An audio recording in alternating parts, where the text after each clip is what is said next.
Right now, without even thinking about it, you probably know exactly what time it is. A glance at your phone, a quick look at your wrist. It feels automatic, almost like time itself was always this easy to measure.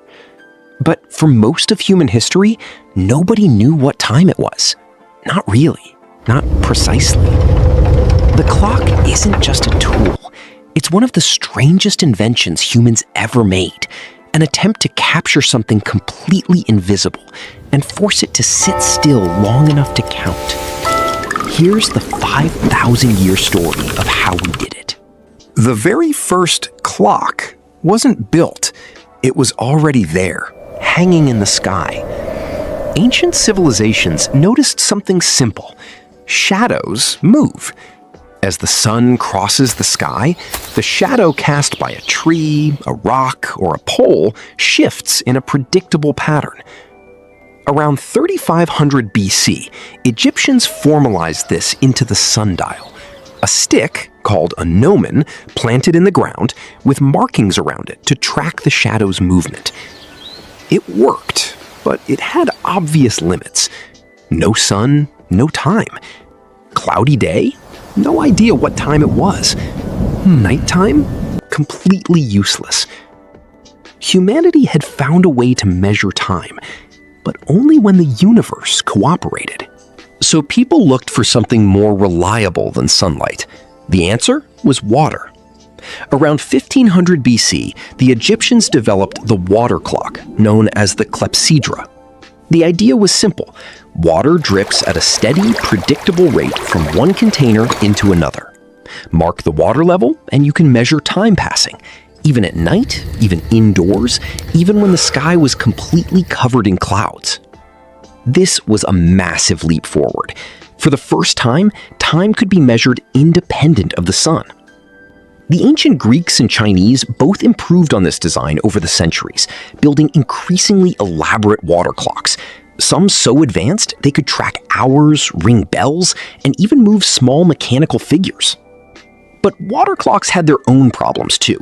Temperature changed evaporation rates, sediment clogged the mechanisms, and traveling with one was nearly impossible. Humanity still needed something better, something mechanical. Something that didn't depend on the sun or water or weather at all.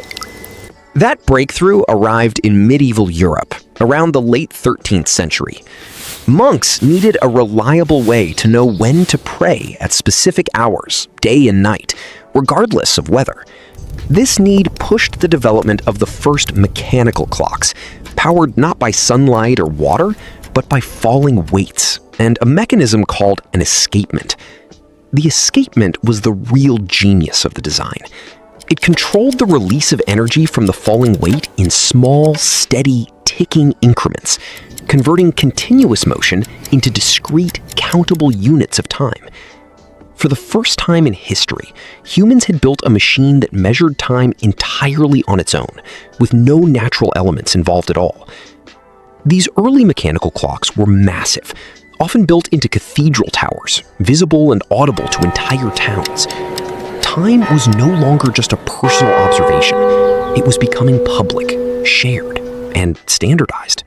Early mechanical clocks, however, still had a big problem. They weren't very accurate. They could lose or gain up to 15 minutes a day.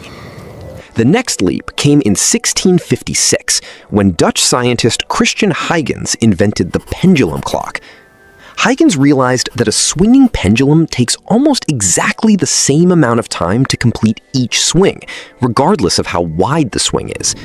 This natural, predictable rhythm made it possible to regulate a clock's mechanism with incredible new precision. Almost overnight, clock accuracy improved from losing 15 minutes a day to losing just 15 seconds. This single invention didn't just improve clocks, it reshaped how society functioned. Trains needed synchronized schedules, factories needed synchronized shifts. For the first time, entire nations began operating on the exact same clock at the exact same moment. In the 20th century, timekeeping made another massive leap, this time using something far smaller than a pendulum. Scientists discovered that quartz crystals vibrate at an extremely precise, consistent frequency when electricity is applied to them. In 1927, the first quartz clock was built, and by the 1970s, quartz technology had shrunk down small enough to fit inside ordinary wristwatches, accurate to within seconds per month. But humanity wasn't finished. The most precise clocks ever built don't use pendulums or crystals or gears at all. They use atoms. Atomic clocks measure the extremely consistent vibration of atoms, usually cesium, to define time with almost unimaginable precision. Today's atomic clocks are so accurate that they would not lose a single second in over 100 million years. These aren't just laboratory curiosities either. GPS satellites, global financial trading, and even the internet itself rely on atomic clock precision to function correctly every single second of every single day. So, who really invented the clock? No single person did. No single civilization did.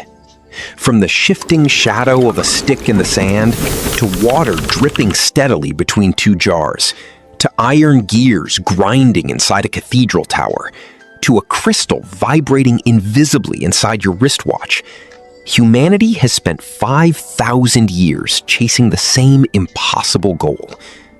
Time itself cannot be held, stopped, or truly seen. It has no shape, no weight, no color. And yet, piece by piece, invention by invention, humans built machines precise enough to capture it anyway, turning something completely invisible into something we could finally, reliably share. The next time you glance at a clock, remember, you're not just checking the time. You're looking at the end result of 5,000 years of humans refusing to accept that something so essential should remain unmeasured.